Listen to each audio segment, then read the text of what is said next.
নমস্কার, আমি প্রমিলার রান্নাঘরে তোমাদের সবাইকে স্বাগত। আজকে আমি পটলের একটা নতুন ধরনের রেসিপি তোমাদের সঙ্গে শেয়ার করব। আশা করি রেসিপিটা তোমাদের পছন্দ হবে। পছন্দ হলে অবশ্যই লাইক শেয়ার করো। আর আমার চ্যানেলে নতুন হয়ে থাকলে চ্যানেলটাকে প্লিজ সাবস্ক্রাইব করো। আজকের পটল ভাজার রেসিপি বানিয়ে দেখাবো। এই রেসিপিটা অত্যন্ত সুস্বাদু আর একদমই ঘরোয়া মশলায় হতে চলেছে। খুব তাড়াতাড়ি কিন্তু বানিয়ে দেখাবো, তো তোমরা স্কিপ করো না, দেখতে থাকো।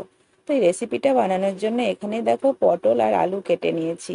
পটলটা ঠিক এরকমই ছোট সাইজেরই আমি নিয়েছি, 4 ভাগে কেটে নিয়েছি। আর ঠিক পটলের মতন করে আলুও কেটে নিয়েছি একটা। আর এই আলু পটলটা কিন্তু ধুয়ে কেটে নিয়েছি, পটলটাকে ছিলে নিয়েছি আর আলুটা খোসা সহকারেই কাটা আছে। তো যাই হোক, এই পটলের মধ্যে এখন লবণ, হলুদ আর কিছু একটা গুঁড়ো মশলা আমি মেশাবো, সেটা তোমরা দেখতে থাকো। তো এখন দেখো, হলুদ মিশিয়ে দিচ্ছি, স্বাদ মতো লবণটা মিশিয়ে দিয়েছি, এখন 1 চামচ জিরে গুঁড়ো মিশিয়ে দিচ্ছি। আর এখানে আমি দেব কাশ্মীরি লঙ্কার গুঁড়ো। তোমরা কাশ্মীরি লঙ্কার পরিবর্তে ঝালের জন্য লঙ্কা গুঁড়ো ব্যবহার করতে পারো। আমি একটু লালচে কালার হবে, দেখতে ভালো লাগবে, তাই কাশ্মীরি লঙ্কার গুঁড়োটা দিলাম। এখন হাত দিয়ে খুব ভালো করে মাখিয়ে নিচ্ছি। এটা প্রথমে শুকনো শুকনো লাগবে, কিন্তু পরে লবণ দিয়ে অনেকটাই জল বেরোবে আর পটলের মধ্যে, আলুর মধ্যে মশলাগুলো ভালো মতো ঢুকবে। তো দেখো, মাখানো কমপ্লিট হয়ে গেছে। চলো এবার গ্যাসের মধ্যে কড়াই বসিয়ে দিই, রান্নাটা শুরু করে দিই। কড়াইয়ের মধ্যে দিয়ে দিলাম সর্ষের তেল। তেলটাকে খুব ভালো করে গরম করে নিচ্ছি। গ্যাসের ফ্লেমটা এখন মিডিয়ামে আছে। এখন ম্যারিনেট করা আলু পটল দিয়ে দিচ্ছি। পটলটা তেলে দিয়ে খুব ভালো করে একটু নাড়াচাড়া করে নিচ্ছি। ভালো করে নাড়াচাড়া করে নেওয়ার পরে আমি কিন্তু এখন ঢাকা দিয়ে স্লো আছে 1 মিনিটের জন্য রাখছি। ঠিক 1 মিনিট পরে আমি ঢাকাটা খুলে নিচ্ছি।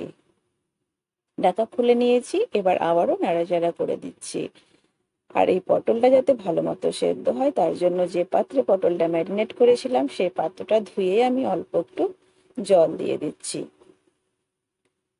জলটা দিয়ে দিলাম, এবার নাড়ছি না, আবারও ঢাকা দিয়ে স্লো আছে 2 মিনিটের জন্য আবারও রাখছি। ঠিক 2 মিনিট পরে আমি আবারও ঢাকাটা খুলে নিচ্ছি। এখন কিন্তু আলু আর পটল খুব সুন্দর সেদ্ধ হয়ে গেছে। এখন খালি লালচে করে ভেজে নেওয়ার পালা। তো আর ঢাকা দেব না, এবার ঢাকা খুলে গ্যাসের আঁচটাকে বাড়িয়ে দিয়ে ভেজে নেব। এতে করে পটল আলুটা খুব তাড়াতাড়ি ভাজা হয়ে যাবে। আর একটা একটা করে ছড়িয়ে দিতে হবে, মাঝে মাঝে নাড়তে থাকতে হবে, তাহলে খুব তাড়াতাড়ি ভাজা হবে, পুড়বে না। যেহেতু মশলা দেওয়া আছে, তাই কিন্তু কড়াইয়ের মধ্যে একটু ধরে যাবে, ওগুলো অসুবিধে নেই, খুন্তি দিয়ে তোমরা ঠিক করে নেবে। এভাবে নাড়তে থাকলে কিন্তু উঠে যাবে। দেখো, পটল কিন্তু মোটামুটি ভাজা হয়ে এসেছে। এভাবে উল্টে পাল্টে একটা একটা করে ছড়িয়ে দেবে, যে দিকটা মনে হবে ভাজা হয়নি।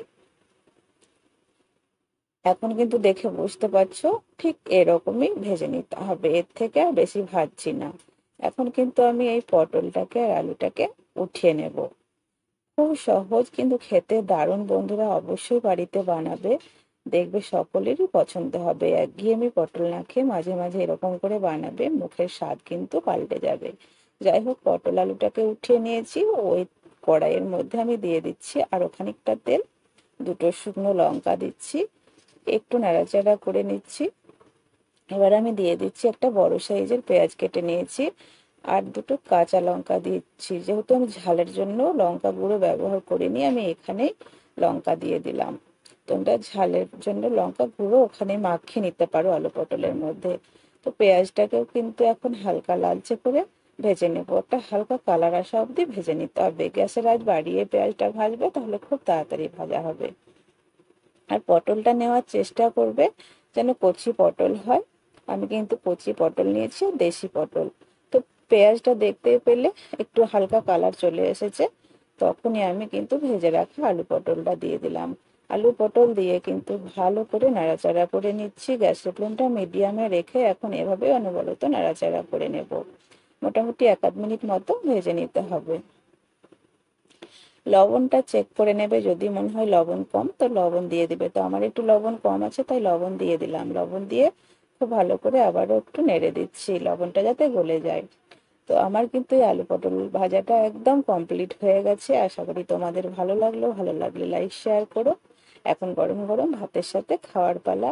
যে কোনো ডাল আর এই ভাজা থাকলে কিন্তু এক থালা ভাত খেয়ে নেওয়া যাবে। আজকে এ পর্যন্ত।